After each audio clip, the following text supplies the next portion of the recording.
발주차 2강입니다. 오늘 할 얘기는 공급사슬 관리라는 건데요. 여기에 지금은 린이라는 개념이 앞에 붙습니다. 그래서 린 공급사슬 관리가 되겠습니다. 공급사슬 관리는 지금 최근에 각광을 받는 그런 분야이거든요. 사실 그 공급사슬 관리 그 학과가 생길 정도로 굉장히 지금 확대되고 있고, 이 공급사슬 관리에 사실은 생산 운영 관리가 오히려 포함되는 그런 형태로 지금 가고 있습니다. 오늘 우리가 할 얘기는 그 린이라는 개념이 지금 공급사슬 관리에도 지금 적용되고 있는데, 그게 어떻게 적용되고 있는지 그거를 한번 우리가 공급사슬 관리도 배울 겸 해서 다뤄보도록 하겠습니다. 일단 공급사슬 관리는 영어로는 Supply Chain Management, SCM이라고 그럽니다. 지금 요즘 기업들이 가장 관심을 많이 가지는 분야라고 보면 되겠습니다.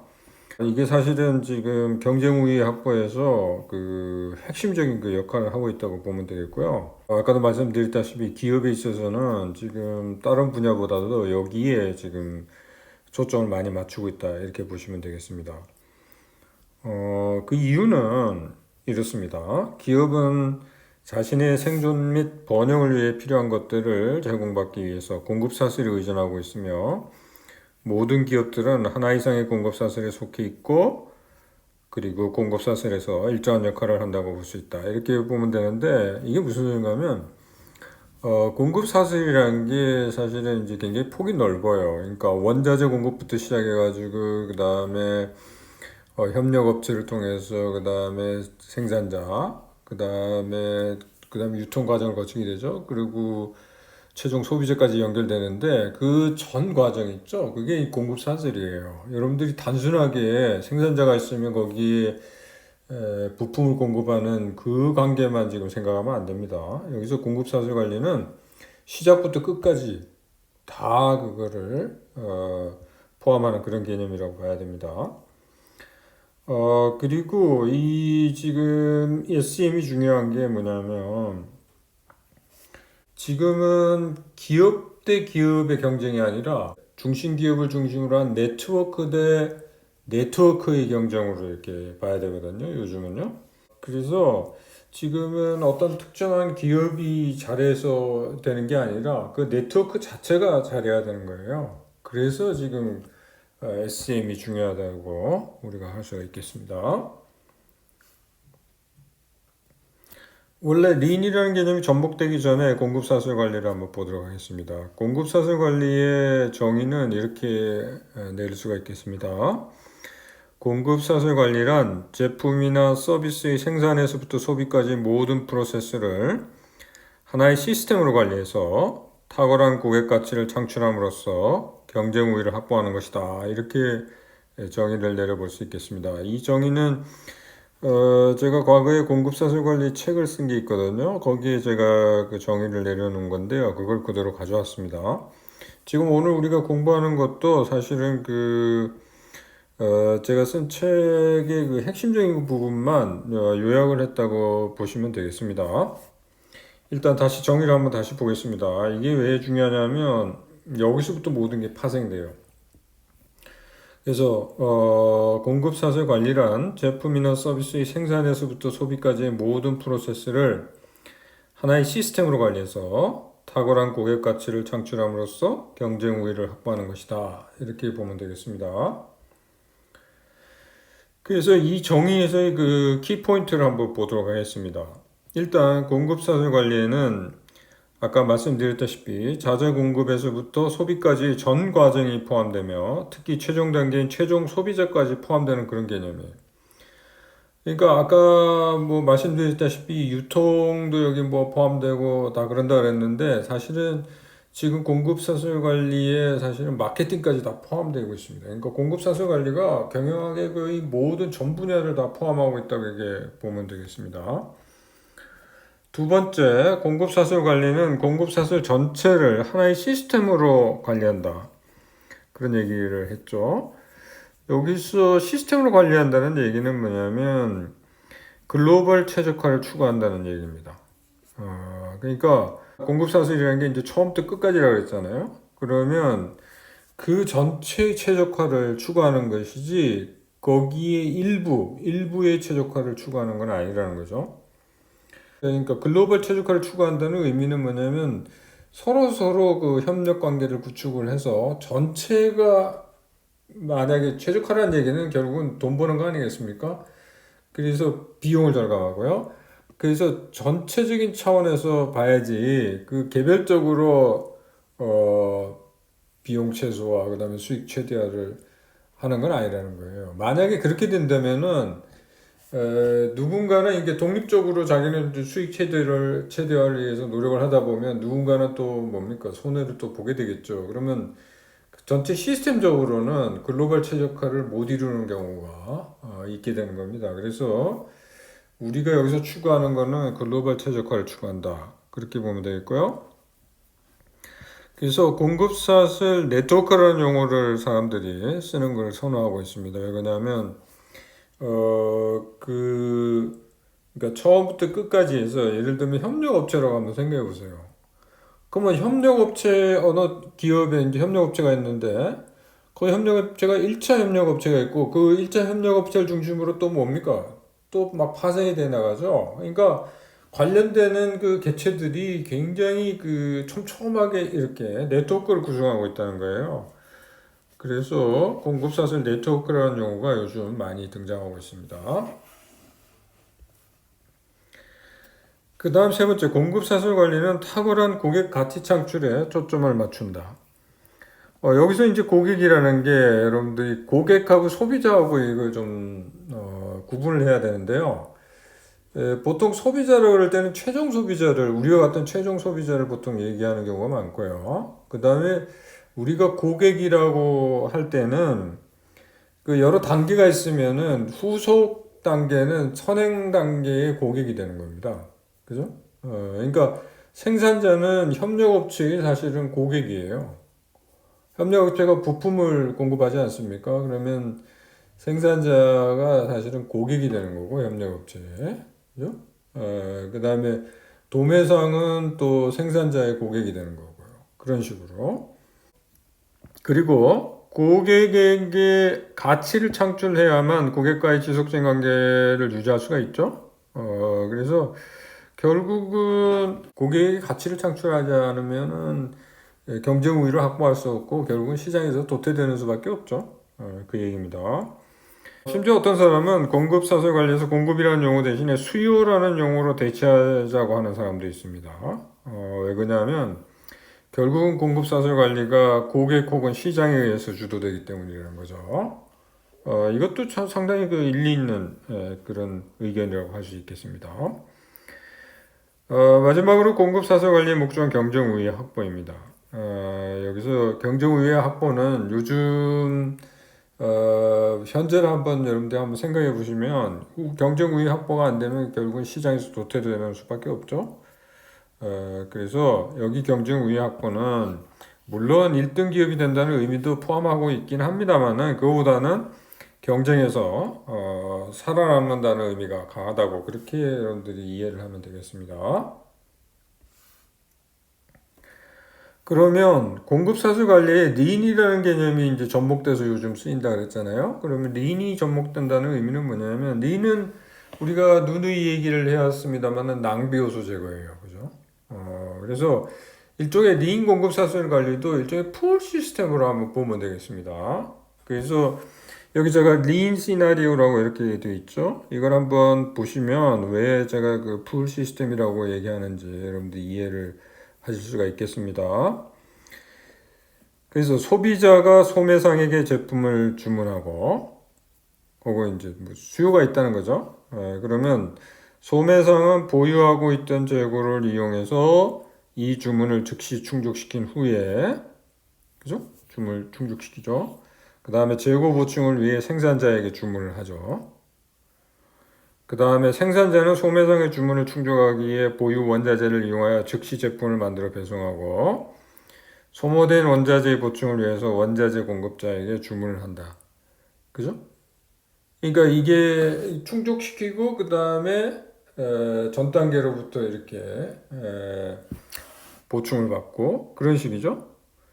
이것도 역시 뭐냐면 이것도 무슨 뭐 예측을 해가지고 미리 예측을 해가지고 거기에 따라서 작동되는 그런 시스템이 아니고 결국은 시장 수요에 의해서 이게 풀되는 그런 시스템을 지금 생각해 보는 거죠. 그래서 이런 시나리오의 그 특징을 한번 잘 보면 모든 참여자들이 짧은 사이클 및 일정한 생산 수준에서 운영하고 있고 공급 사슬의 하위 단계에 있는 고객의 주문에 대해서 신속한 대응이 이루어지고 있어서 고객이 원하는 것을 정시 공급하고 있고 또한 공급 사슬 전체적으로 재고를 많이 보유하지 않고 상대적으로 낮은 비용으로 주문 충족이 이루어지고 있다는 거죠. 생산 운영 측면에서 보면 이게 풀 시스템에 해당된다는 거죠. 지금 공급 사슬 관리조차도 공급 사슬에조차도 풀 시스템을 적용하는 게 도움이 된다는 거죠. 낭비 요소 제거 차원에서요. 그러면 이게 우리가 지금 얘기하고 있는 린 공급 사슬 관리가 과연 가능하냐?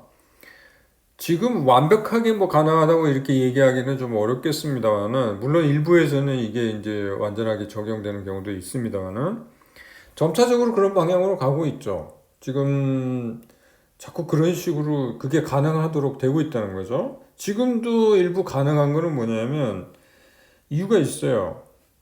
첫 번째, 인터넷 등 정보 기술의 발전으로 공급 사슬의 구성원들이 실시간으로 고객의 수요에 대한 정보를 공유할 수 있게 되었다. 그죠? 이 차츰차츰 정보 공유와 관련해서는 뒷부분에 나옵니다. 그 다음 두 번째, JIT 등 생산 시스템 발전으로 고객의 수요에 대응하는 시간이 단축되었다. 우리 지금 생산 리드타임 단축 쭉 얘기를 했죠. 그 다음 세 번째, 로지스틱스 분야의 발전으로 보관 및 수송에 걸리는 시간이 단축되었다. 요즘 여러분들 그 보십시오. 지금 택배 같은 거 얼마나 빠릅니까? 우리나라 같은 경우에. 그 다음 공급 사슬의 구성원들 사이에 장기적인 파트너십이 구축되어서 리드타임 단축 및 보유 재고 수준의 감소가 가능하게 되었다. 지금 요즘 파트너십이 굉장히 강조되고 있죠. 이건 일종의 협력 체계를 구축하는 거예요. 뭐 여러 가지가 이유가 있습니다만은 이 파트너십 구축과 관련해서 뒷부분에 우리가 전략적 제휴 얘기할 때 다시 얘기를 하도록 하겠습니다. 이러한 이유로 점차적으로 린 공급 사슬 관리가 가능해지고 있다. 이렇게 보면 되겠습니다. 그러면 린 공급 사슬 관리 효과 그걸 한번 보도록 하겠습니다. 첫 번째, 제품이 고객에게 전달되는 데 필요한 프로세스와 파트너를 통합하며 변화하는 고객의 요구에 적응하면서도 여전히 신속하게 제품을 전달할 수 있다. 그 다음에 린 공급 사슬에 속하는 기업은 경쟁자에 비해서 비용 우위를 가지게 되어서 경쟁 우위를 확보하게 된다. 이게 지금 뭐 낭비 요소 제거 있잖아요. 특히 재고 같은 거 이런 것들이 대폭 줄거든요. 그렇게 되면 이제 비용 우위를 차지하게 되는 거죠. 물론 이제 이게 구축하는 게 어렵기는 합니다만은, 특히나 그 어려운 이유가 뭐냐면, 아까 네트워크 얘기를 했잖아요. 그러면 이게 사실 린 공급 사슬 관리가 가능하려면은 이제 모두가 다 참여를 해야 되는데, 이게 네트워크가 굉장히 방대하다 보니까 이 협력 체계를 구축하는 것이 상당히 좀 어렵다는 그런 문제가 있긴 있습니다. 그렇지만 궁극적으로는 이쪽으로 나가지 않으면 안 됩니다. 지금 그 경쟁적 환경이 상당히 그 많이 변하고 있어요. 그래서 그 변화하는 경쟁적 환경 속에서 이 기업이 이제 살아남으려면 그 리인 공급 사슬을 구축하는 것이 가장 핵심이 되겠습니다. 그 경쟁적 환경을 한번 보면요. 첫 번째가 공급 사슬 대 공급 사슬의 경쟁이에요.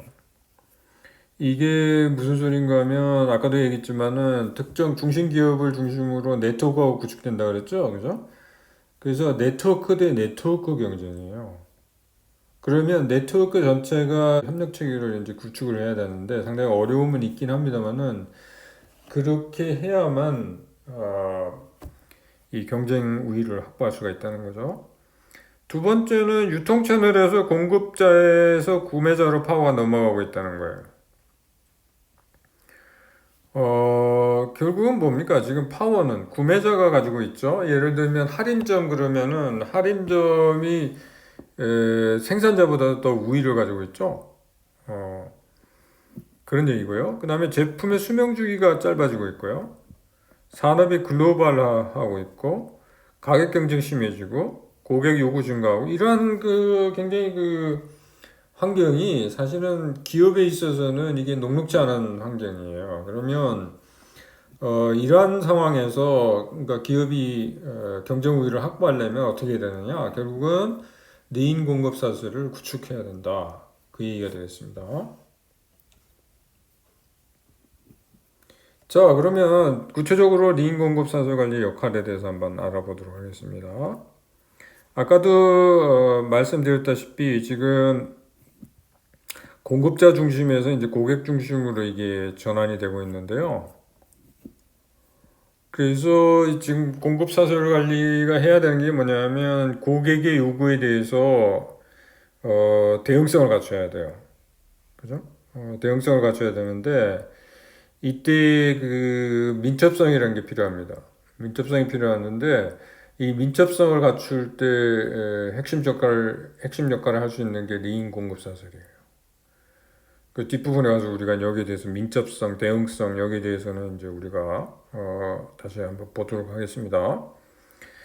그리고 지금 푸시에서 풀로 전환이 되고 있어요.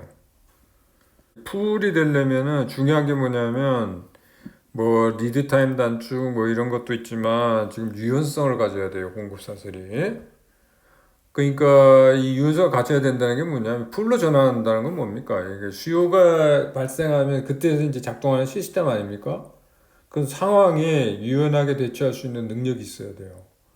그러려면 내인 공급 사슬이 구축이 되어야 된다. 그 얘기가 되겠습니다. 세 번째는 재고에서 정보로의 전환이에요. 아까도 뭐 얘기를 했지만 지금은 이제 풀이에요, 풀. 미리 수요를 예측해가지고 하는 시대는 이제 점점 지나가고 있다는 거죠. 이거 왜 그러냐면 푸시 시스템에서는 재고 문제가 너무 심각해요. 그리고 수요 변동이 그리고 심하기 때문에 예측하는 것 자체도 굉장히 어렵습니다. 그러니까 이 불확실성의 시대에서는요, 예측이 틀릴 가능성이 굉장히 많아요. 그러니까 예측을 해가지고 뭘 한다 그러면은 이거는 실패할 확률이 굉장히 높습니다. 그래서 발생했을 때 그 즉시로 뭐 충족시킬 수 있는, 거기에 대응할 수 있는 그런 시스템을 갖추는 게 중요해요. 그래서 이 리인 공급 사슬 구축이 중요하다 이제 그 얘기가 되겠습니다. 이때 이제 여기 정보로의 전환이라고 이렇게 얘기된 거는 뭐냐, 수요 정보를 할 때 이런 실시간 정보 공유가 지금 가능하게 돼 있고요. 그래서 정보 공유를 한다는 거는 뭐냐면 미리 좀 대비를 할 수가 있다는 거죠. 그죠? 대비를 하고 실제로 상황이 발생하면 그 즉시로 충족시킬 수 있는 그런 상황이 된다는 거죠. 그 다음에 거래에서 관계로의 전환입니다. 거래라는 건 일회성을 생각하면 되겠습니다. 그러니까 한번 거래가 일어나면 그걸로 끝이 나는 그런 상황에서 관계, 지속적인 관계를 맺는 거죠. 그죠? 고객과의 장기적인 관계 유지. 그죠? 이걸 위해서 중요한 거는 뭐냐면 결국은 공급 사슬이 고객 가치를 창출하는 방향으로 지금 디자인이 되어야 되는데 이때 중요한 역할을 할 수 있는 게 리인 공급 사슬이다. 이렇게 보시면 되겠습니다. 그 다음에 수송과 창고 관리에서 처음부터 끝까지 전 구간 관리로의 전환. 이제 과거와 지금은 이제 많이 달라졌다는 거죠. 지금 공급 사슬 관리에서 중요한 게 뭐냐면 공급 사슬의 폭이 지금 처음부터 끝까지 아닙니까? 그리고 이게 글로벌 최적화예요. 이때 그러면 글로벌 최적화의 핵심적인 역할을 하는 게 결국은 리인 공급 사슬이다. 이렇게 보시면 되겠습니다. 마찬가지 이 의미로 기능에서 프로세스로의 전환입니다. 그래서 이것도 그러니까 개별 활동을 보는 게 아니라 프로세스를 보는 거죠. 그러니까 전체 그 활동들의 집합, 그죠? 여기서 글로벌 최적화. 이런 거에 이제 초점이 맞춰진다는 거죠. 그러니까 이때 또 중요한 게 리인 공급 사슬이라는 거고요. 그 다음에 아까 얘기했듯이 네트워크 경쟁이라고 그랬잖아요. 네트워크 대 네트워크의 경쟁. 그래서 파트너십 관계 구축 이런 것도 중요하거든요. 이때 또 중요한 역할을 하는 게 링 공급 사슬이다. 이렇게 보면 되겠습니다. 그러면은 이제 공급 사슬 디자인과 관련해 가지고요. 사실 이제 크게 나눠서 두 가지로 볼 수가 있는데요. 공급 사슬은 크게 두 가지로 물리적으로 효율적인 공급 사슬과 시장 대응적인 공급 사슬로 구분이 됩니다. 크게 나눠서. 그러니까 효율성을 강조하는 거하고 그 다음에 대응성을 강조하는 거. 이 두 가지가 되겠는데 굳이 따지자면은 지금은 이제 그 중요한 게 이제 대응성이 굉장히 중요하죠. 지금. 근데 아직도 이제 효율성이 중요한 경우도 있습니다. 그건 이제 제품에 따라 다른데 예를 들면은 뭐 화장지 같으면은 그러니까 화장지의 경우에는 이건 이제 주로 이제 가격 경쟁이 많이 일어나잖아요.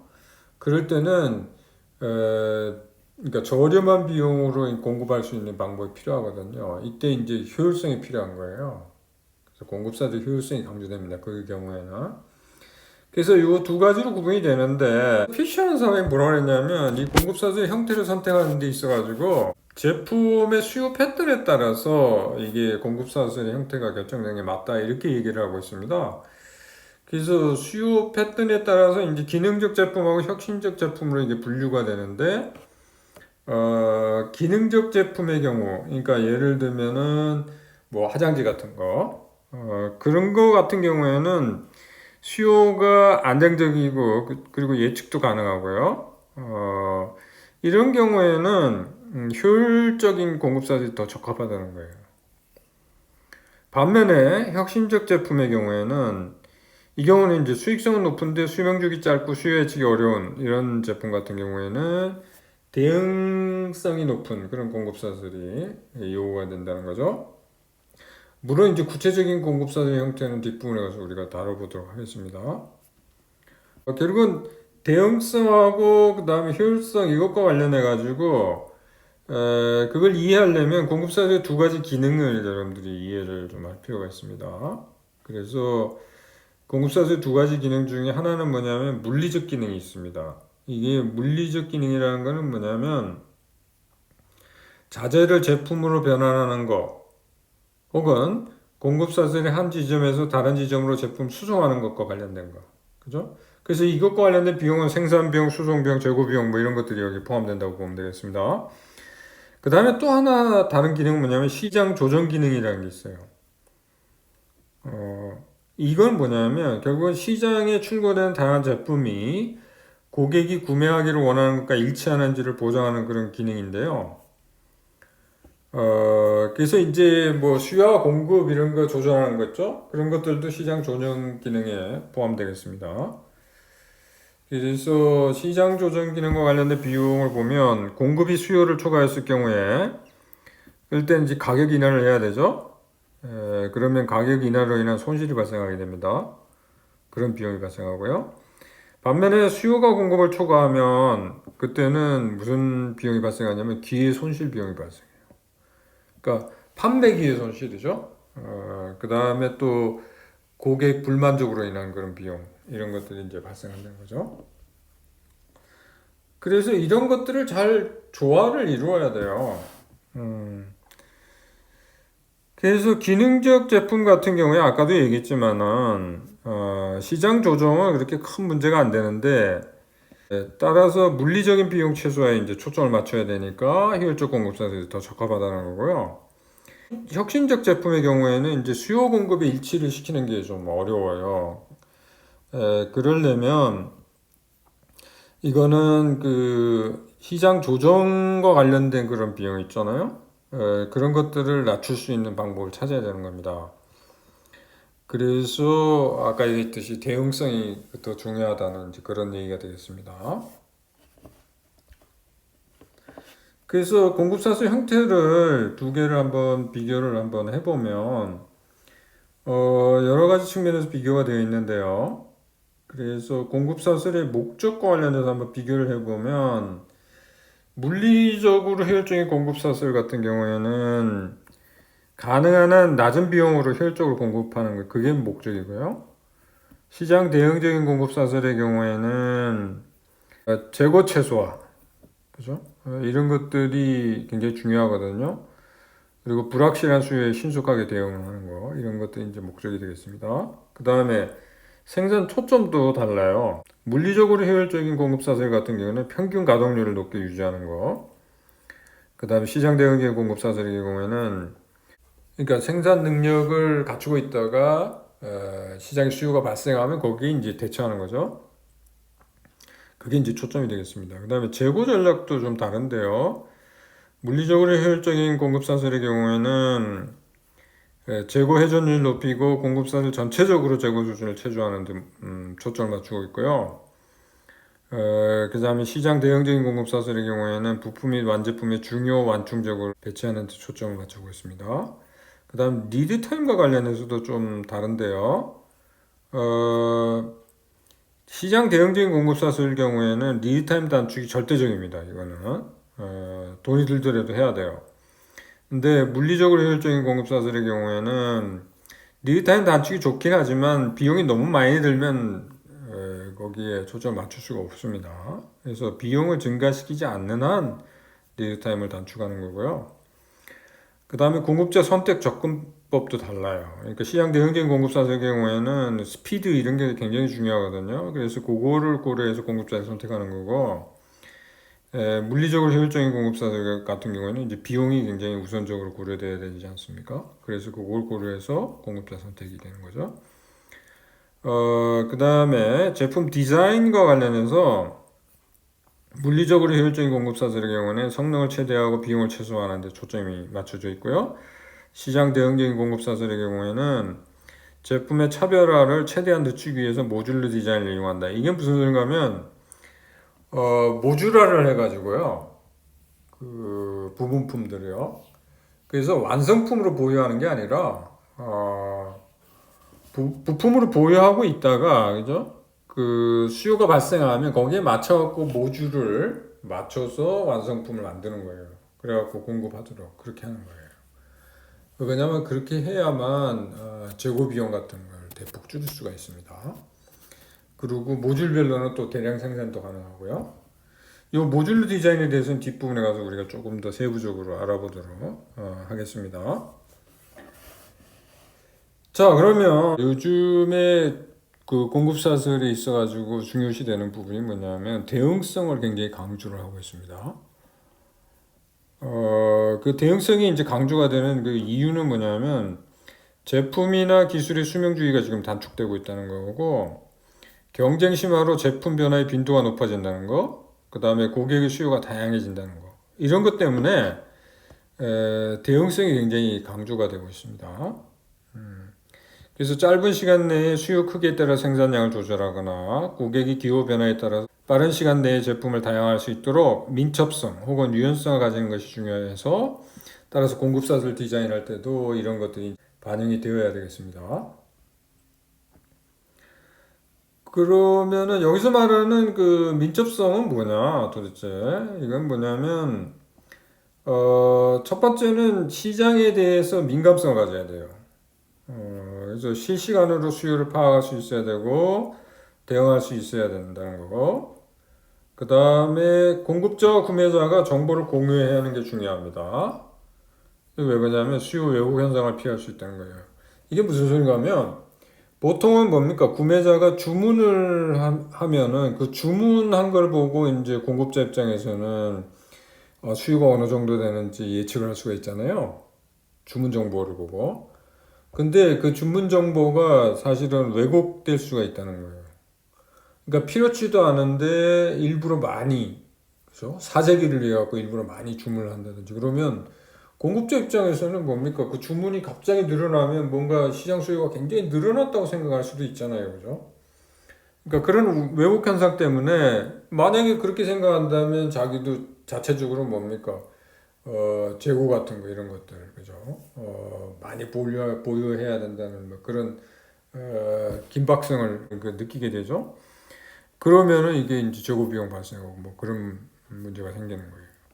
게다가 또 그렇게 많이 주문했다가 갑자기 또 주문이 줄고 이렇게 되면 이 변동이 굉장히 크잖아요. 그러면 불확실성이 굉장히 커지는 거죠. 불확실성이 커진다는 거는 결국 그게 재고로 반영이 되면 재고를 많이 보유해야 된다는 이제 그런 문제가 생기게 되겠습니다. 그리고 네트워크 전체가 밀접성을 가지는 게 중요한데 그러려면은 모두가 다 협력 체제를 구축을 해야 되겠죠. 자, 아까 잠깐 그 수요 왜곡 현상에 대한 그 얘기가 있었는데 사실 그 공급 사슬 관리에 있어가지고 가장 그 바람직하지 않은 효과가 하나 있습니다. 그 효과를 채찍 효과라고 그래요. 그래서 이 채찍 효과가 굉장히 악영향을 미치기 때문에 공급 사슬 관리할 때 이 채찍 효과를 줄일 수 있는 방법 이런 것들을 찾는데 노력을 많이 기울이고 있습니다. 그러면 채찍 효과라는 게 뭐냐?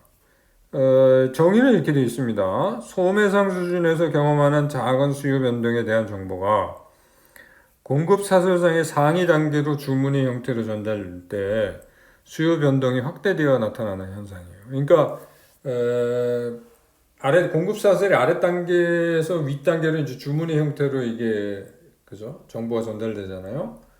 근데 갈수록 변동이 확대된다는 거예요. 변동이 확대된다는 건 뭡니까? 불확실성이 커지는 거죠. 그렇게 되면 결국은 재고 많이 보유해야 되고 그러면 재고 비용 많이 발생하고 그런 문제가 나타난다는 거죠. 그래서 채찍 효과라고 이름이 붙여진 이유는 채찍의 손잡이 부분에서의 작은 움직임이 채찍의 끝으로 전달되면서 그 효과가 엄청나게 크게 확대되어 나타나는 것과 같기 때문이다.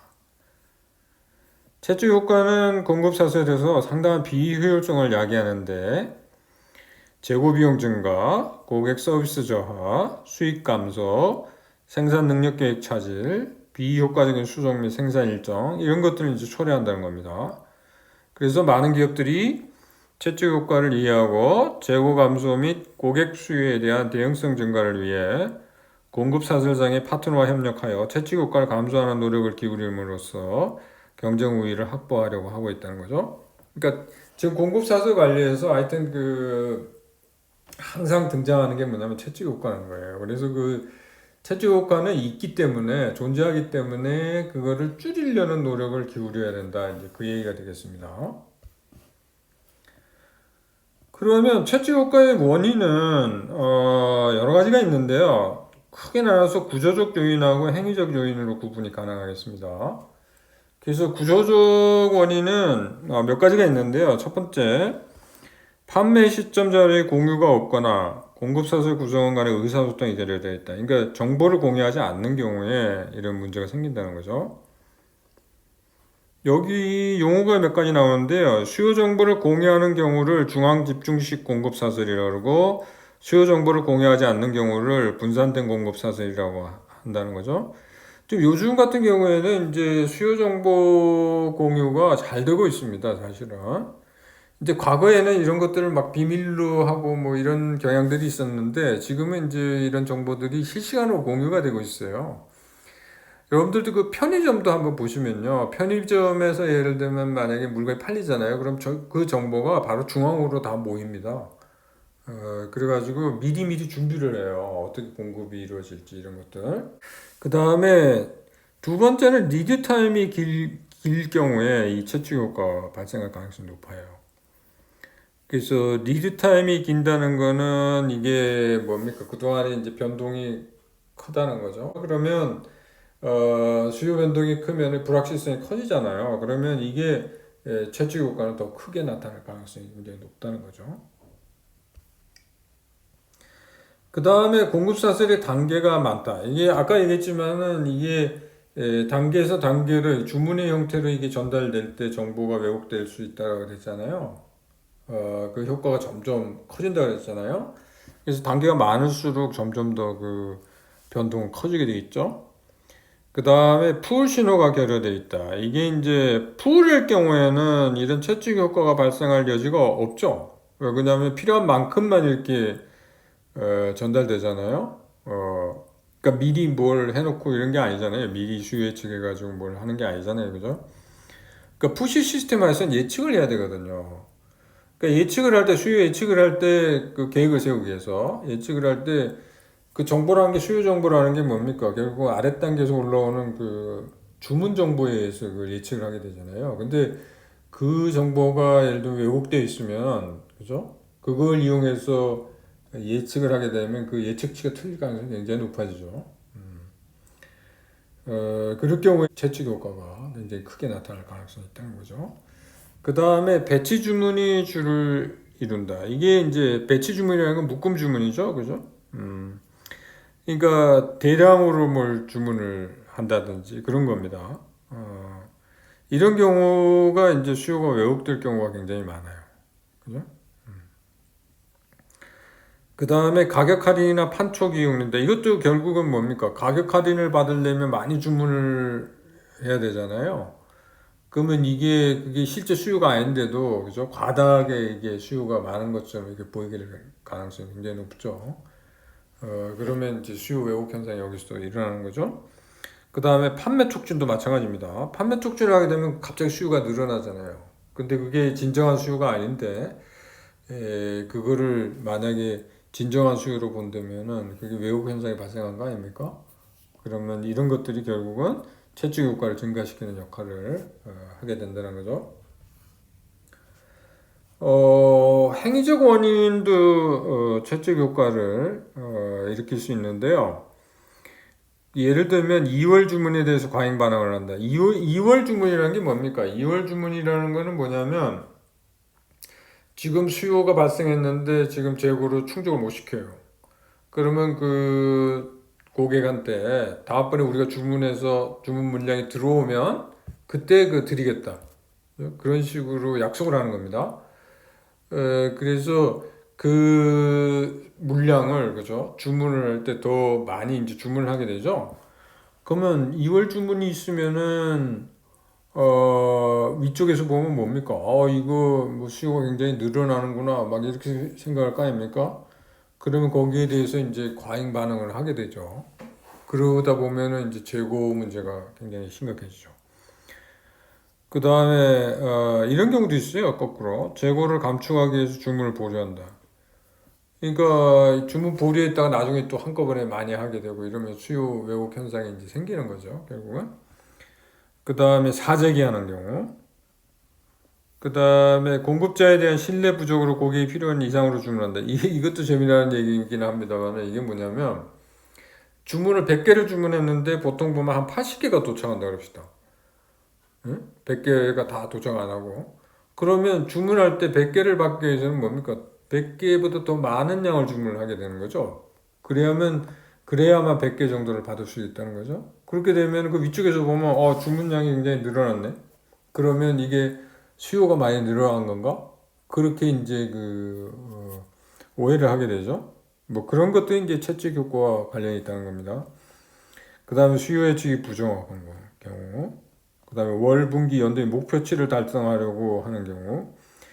이런 것들이 다 왜곡 현상들이 이렇게 일어나게 되면 이게 결국은 채찍 효과로 이어지고 결국은 비효율성을 굉장히 야기를 하게 된다는 겁니다. 그러면 채찍 효과를 완화시키려면 어떻게 하면 되느냐? 첫 번째는 불확실성을 감소시켜야 돼요. 그래서 수요 정보를 공유해서 중앙 집중화를 시킨다든지 수요 예측 기법과 주문 방식을 통일시킨다든지 그죠? 이런 변동이 없게 만들어야 돼요. 그 다음에 두 번째, 변동성이 감소해요.